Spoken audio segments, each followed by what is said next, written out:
Je m'entraînais un peu, puis après ça, j'ai comme vu il y a une banquette d'auto qui est installée en haut, puis il y a des dummies, des vieux dummies pour du testing de collision qui étaient là, puis ça m'a comme un peu pris par surprise parce que j'ai comme un peu eu peur, honnêtement.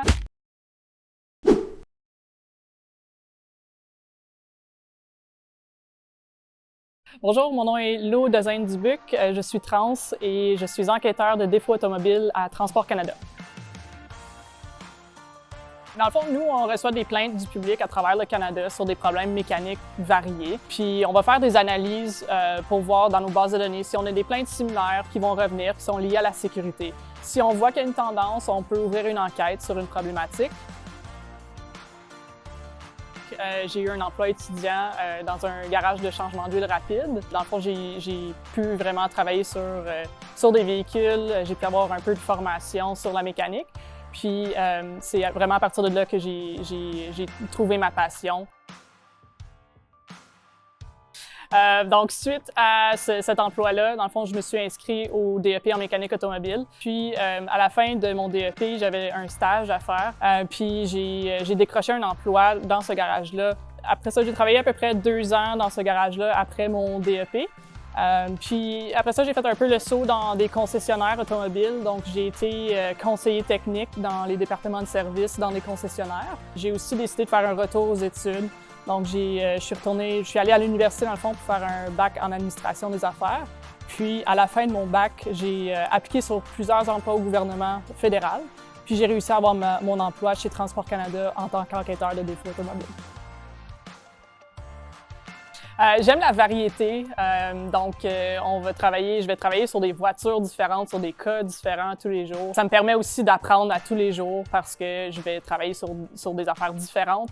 J'ai besoin de suivre des formations pour me mettre à jour sur ces problématiques-là, sur des nouvelles technologies automobiles, sur les voitures électriques, les voitures hybrides. Donc ça, je trouve ça vraiment intéressant, la variété des dossiers sur lesquels je travaille. Fait que mon plus gros défi, ça va être plus dans la gestion du temps, la gestion de mes dossiers. J'ai beaucoup de dossiers qui vont être assignés à mon nom. Puis mes dossiers, habituellement, j'aime ça, justement, communiquer avec les manufacturiers, avec les plaignants, des fois avec des concessionnaires. Donc, ça fait beaucoup de personnes à gérer en même temps.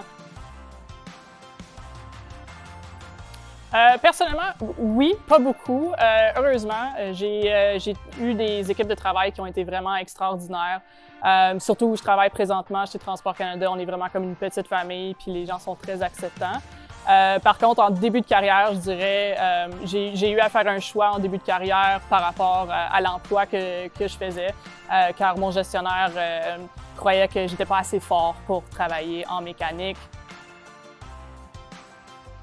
En dehors de mon travail, je peux être impliquée dans des groupes de travail à travers le ministère. Donc, il y a un groupe de travail dont je fais partie qui s'appelle Espace Positif, qui est un groupe de travail pour les communautés LGBTQ2+.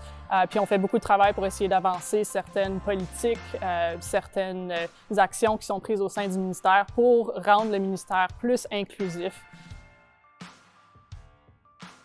Moi, je leur dis, foncez, faites-le, essayez-le.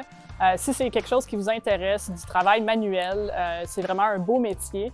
On peut être conseiller technique, on peut être commis aux pièces, on peut être mécanicien, mais il y a vraiment plein d'autres emplois disponibles.